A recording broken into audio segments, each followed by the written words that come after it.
In the forgotten outskirts of Millbrook, a small town in rural Massachusetts, stands the decaying remnants of Willow Creek Nursing Home. Once a bustling haven for the elderly, it now looms as a silent sentinel of secrets and unspeakable horrors.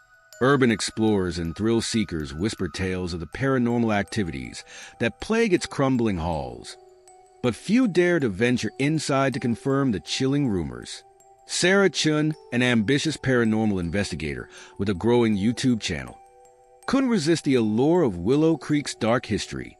Armed with her camera equipment and an insatiable curiosity, she embarked on a solo expedition that would change her life forever. As Sarah pushed open the rusted front gates, a gust of cold wind rustled through the overgrown weeds, carrying with it the faint scent of antiseptic and decay. The fading sunlight cast long shadows across the building's facade, its broken windows staring back at her like hollow eyes. With each step towards the entrance, Sarah's heart raced faster. She couldn't shake the feeling that something was watching her, waiting for her to cross the threshold. Swallowing her fear, she switched on her camera and began to narrate. Hey guys, it's Sarah, and today we're exploring the infamous Willow Creek Nursing Home. Legend has it that the staff here performed unspeakable experiments on the residents, and their tortured souls still roam these halls. Let's see if we can uncover the truth behind the whispers. The heavy front door creaked open, revealing a lobby frozen in time. Dust-covered reception desks, scattered wheelchairs, and peeling wallpaper created an eerie tableau of abandonment. Sarah's flashlight beam danced across the walls, illuminating faded photographs of smiling seniors, their eyes seeming to follow her every move. As she ventured deeper into the building, the air grew thick and oppressive. The silence was broken only by the sound of her footsteps and the occasional skittering of unseen creatures in the walls.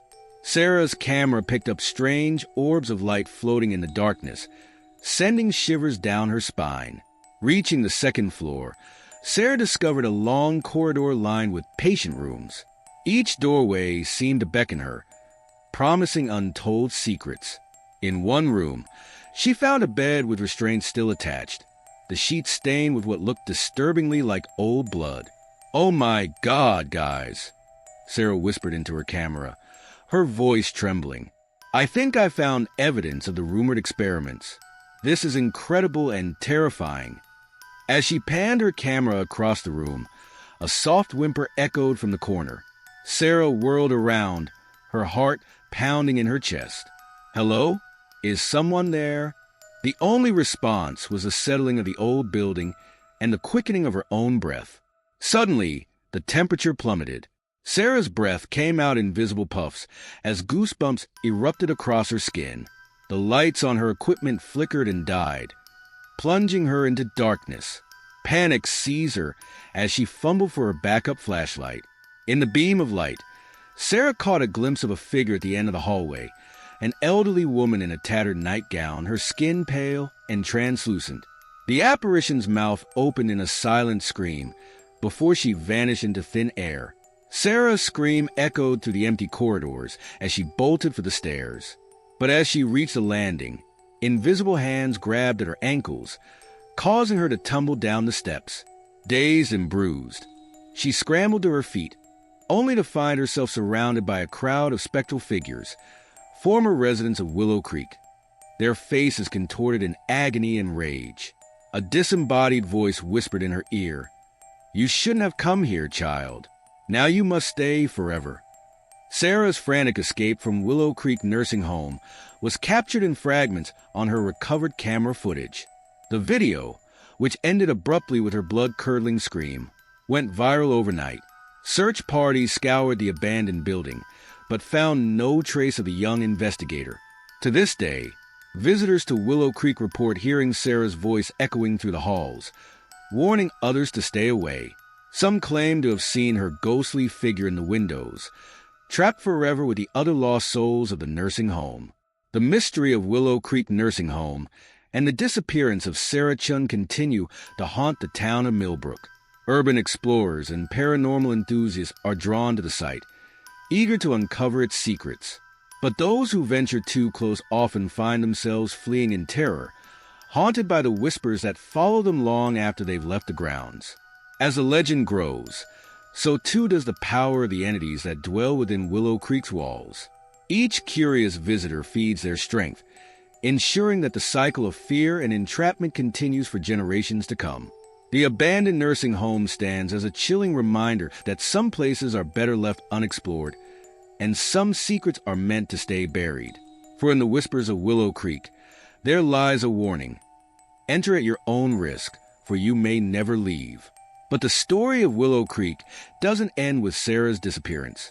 In the months that followed, her video sparked a wave of interest in the abandoned nursing home. Paranormal investigation teams, skeptics, and thrill seekers flocked to Millbrook, each hoping to uncover the truth behind the legends. Local authorities struggled to keep trespassers away, but the allure of the supernatural proved too strong. Reports of strange occurrences multiplied. People spoke of hearing disembodied screams, seeing shadowy figures in the windows, and feeling an overwhelming sense of dread that lingered long after they left the premises.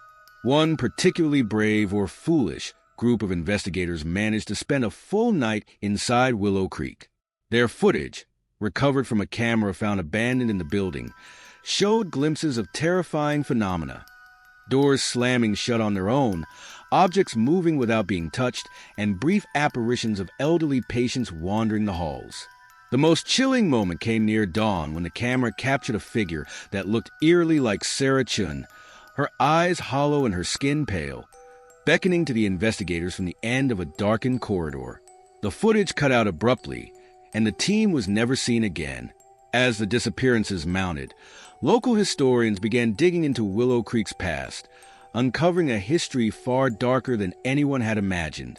Records revealed that the nursing home had been the site of unethical medical experiments in the 1960s, with residents used as unwilling test subjects for experimental treatments and mind-altering drugs. The facility's director, Dr. Evelyn Blackwood, was apparently obsessed with extending human life at any cost. Her journal, discovered in a hidden room within the nursing home, detailed grotesque procedures and a descent into madness. The final entry, dated just before the home's sudden closure, hinted at a ritual meant to bind the souls of the residents to the building, granting a twisted form of immortality. Today, Willow Creek Nursing Home stands as a grim monument to human cruelty and the dangers of unchecked ambition. The town of Millbrook has been forever changed, its residents living in the shadow of the haunted building that looms on the outskirts. Some locals claim that on quiet nights, when the wind blows just right, you can hear the whispers of Willow Creek carried on the breeze, the mingled voices of countless lost souls still trapped within its walls. They speak of pain, of longing, and of a hunger that can never be satisfied. For those brave or foolish enough to listen closely, there's a message hidden in those whispers.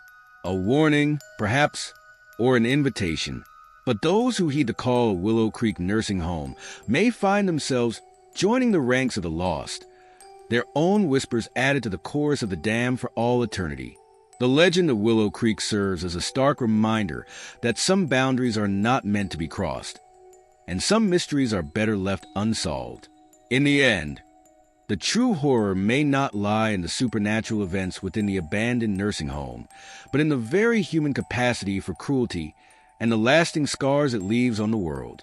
As night falls and shadows lengthen, the whispers of Willow Creek grow stronger, calling out to those with the courage or the folly to listen. And in those whispers, the cycle of fear, fascination, and fate continues, claiming new victims and adding new chapters to the ever-growing legend of the most haunted nursing home in America. On the outskirts of a small coastal town in Maine, hidden behind a thick veil of fog and ancient pines, lies the crumbling ruins of St. Augustine's Asylum for the elderly and infirm. Once a beacon of hope for families struggling to care for their aging loved ones, the facility now stands as a testament to neglect and the darker side of human nature. Built in the late 1800s, St. Augustine's was initially hailed as a revolutionary care center, promising cutting-edge treatments and compassionate care for the elderly. However, as decades passed, the truth behind its walls began to seep out like a toxic miasma, poisoning the town's reputation and leaving an indelible mark on all who came in contact with it. Dr. Marcus Blackwood, the last erector of St. Augustine's before its closure in 1985, was known for his unorthodox methods and obsession with extending human life. Rumors of experimental treatments, involuntary drug trials, and even occult rituals circulated among the staff, but few dared to speak out for fear of losing their jobs or worse. Today, urban explorers and paranormal enthusiasts are drawn to the decaying structure like moths to a flame, each hoping to uncover the secrets that lie within its moss-covered walls.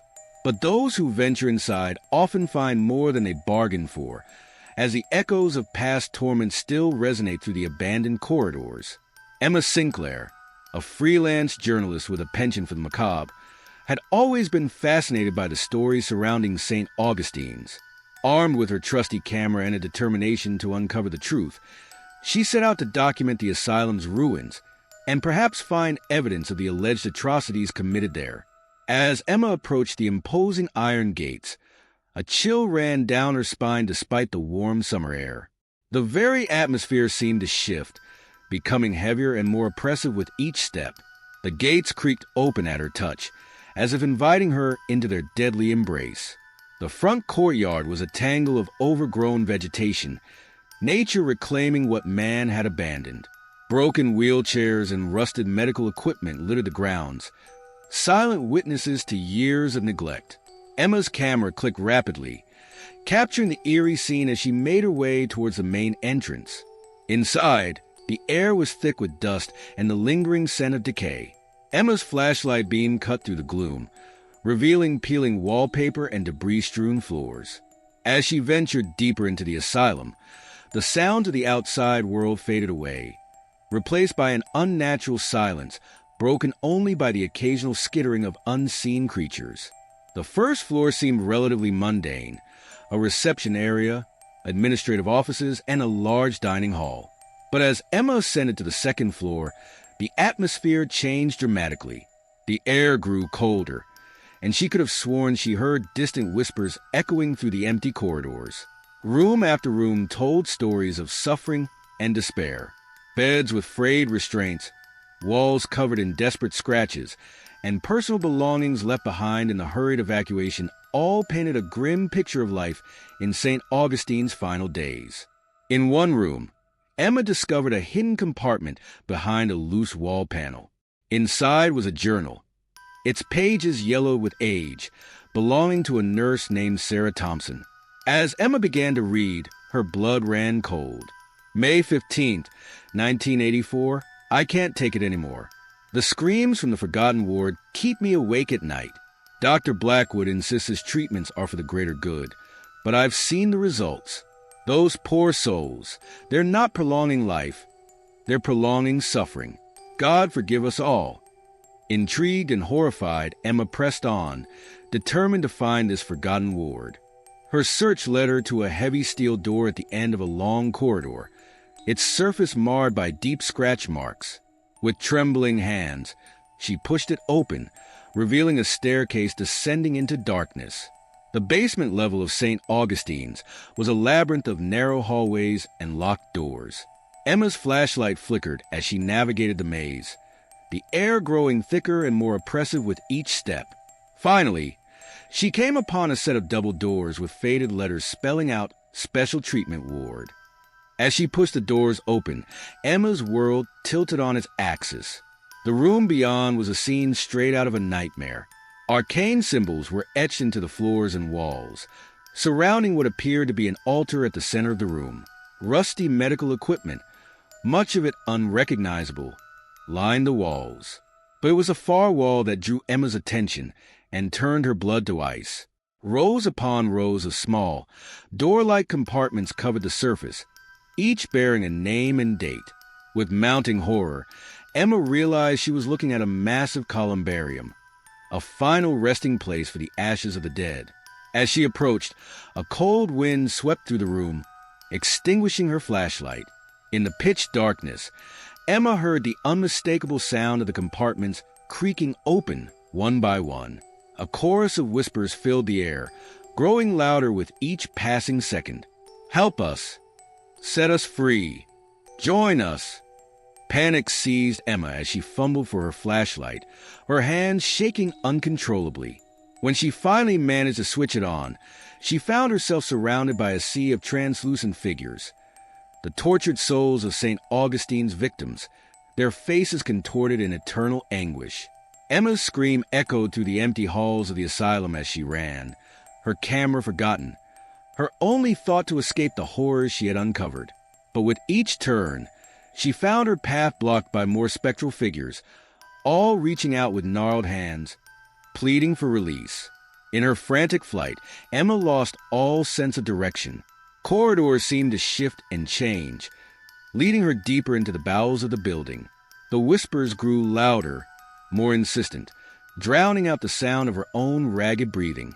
Just as despair threatened to overwhelm her, Emma burst through a door and found herself back in the main lobby. Without looking back, she ran into the overgrown courtyard, the iron gates slamming shut behind her with a resounding clang. Gasping for air, Emma looked back at St. Augustine's Asylum. In an upper window, she caught a glimpse of a figure in a doctor's coat, watching her with a malevolent grin. As she blinked, the figure vanished, leaving her to question whether it had been real or a product of her terrified mind. In the days that followed, Emma struggled to make sense of her experience at St. Augustine's. Her camera, recovered from where she had dropped it in the special treatment ward, contained no images, only static and distorted sounds. The journal she had found had vanished from her bag, leaving her with no proof of the horrors she had witnessed. As news of her ordeal spread, others came forward with their own stories of supernatural encounters at the asylum. The town council, long embarrassed by the facility's dark history, moved to have the building demolished. But each attempt was thwarted by mysterious accidents and inexplicable equipment failures. St. Augustine's Asylum still stands today, a dark blot on the landscape, its secrets protected by forces beyond human understanding. Those who know the truth give the property a wide berth, crossing themselves as they hurry past.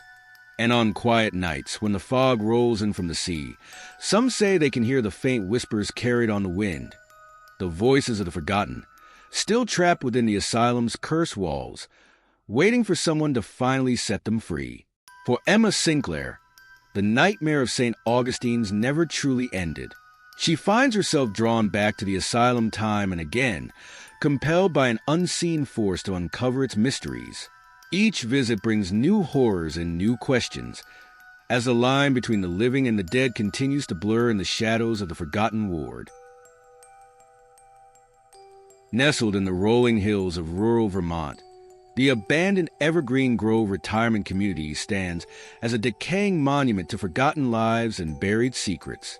Once a prestigious facility known for its innovative approach to elder care, Evergreen Grove now casts a long shadow over the nearby town of Milldale, its empty windows staring out like sightless eyes across the overgrown landscape.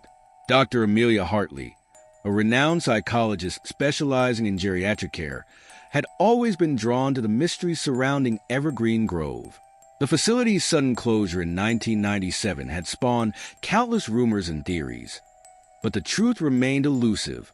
Armed with a research grant and a determination to uncover the facts, Amelia embarked on a journey that would challenge her understanding of reality itself.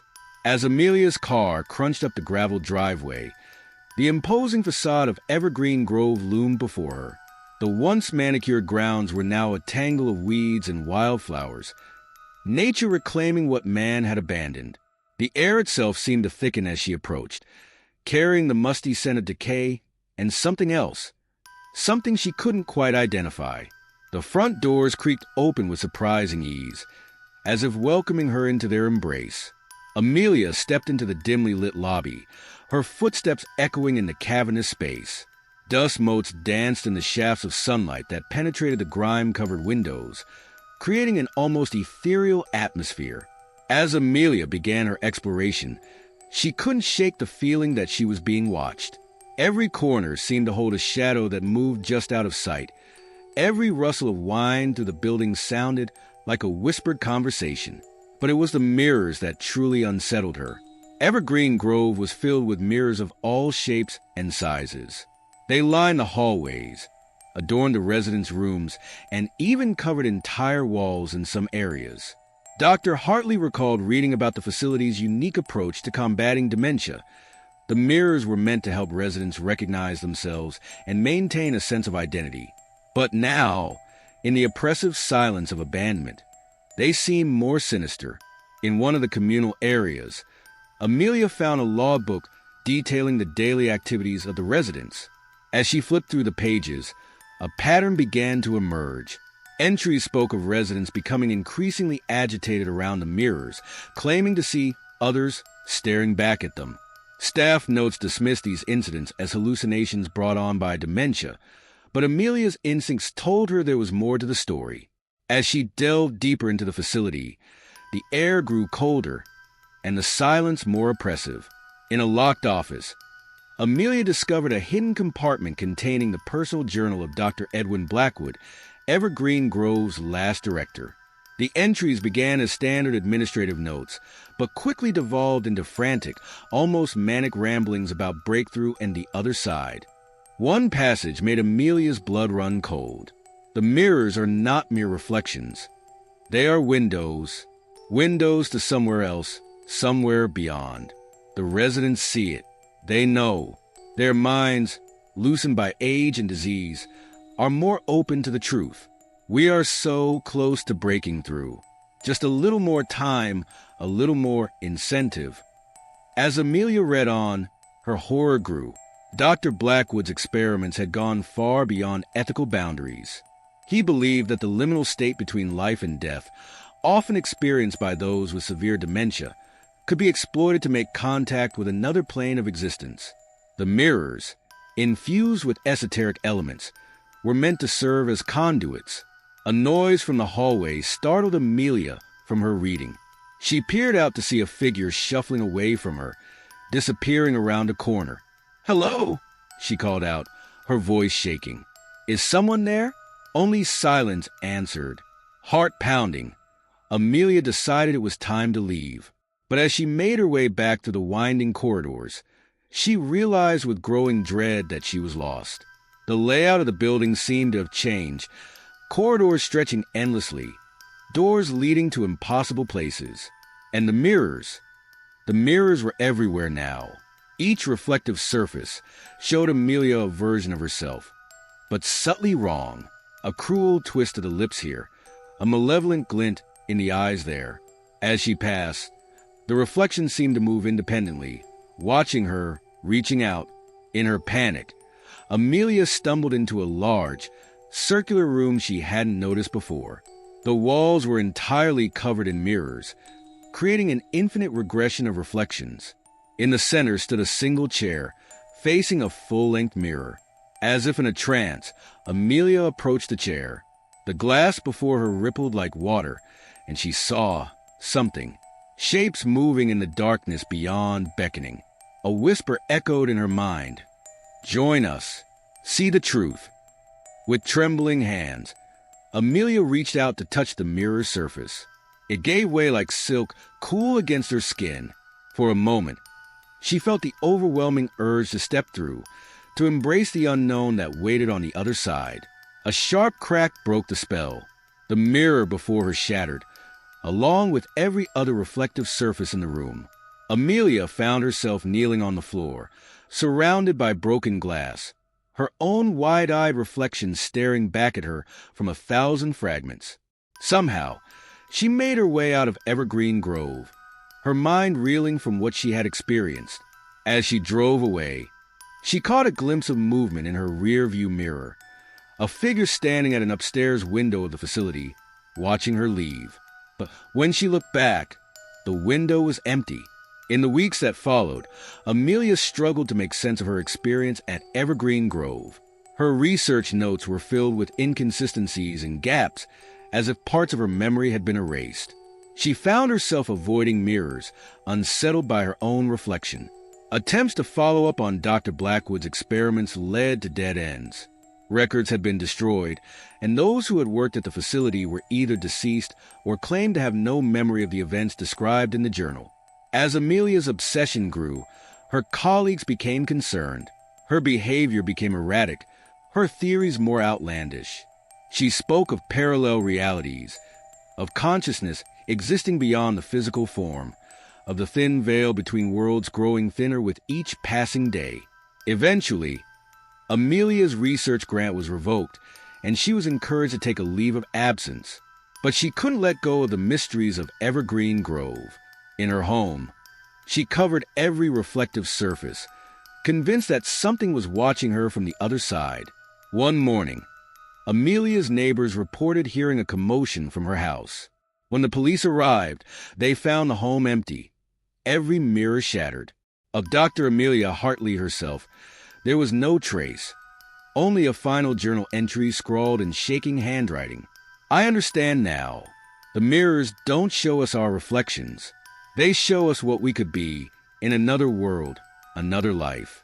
Evergreen Grove found a way through. And now I'm going to find out what's on the other side. If you're reading this, know that I went willingly. The truth is waiting just beyond the glass. The case of Dr. Amelia Hartley and the mysteries of Evergreen Grove Retirement Community remain unsolved. The facility still stands, a silent sentinel holding its secrets close. And in homes across Milldale, people have become more cautious around mirrors, never quite sure if the face staring back at them is truly their own or something other. For in the reflective surfaces of Evergreen Grove, the boundary between reality and illusion, between this world and the next, has become irrevocably blurred. The legend of Evergreen Grove serves as a chilling reminder that sometimes the most terrifying truths are those we see when we look deep within ourselves. In the end, we are left to wonder, are our reflections really our own, or are they windows to another world, waiting for us to step through?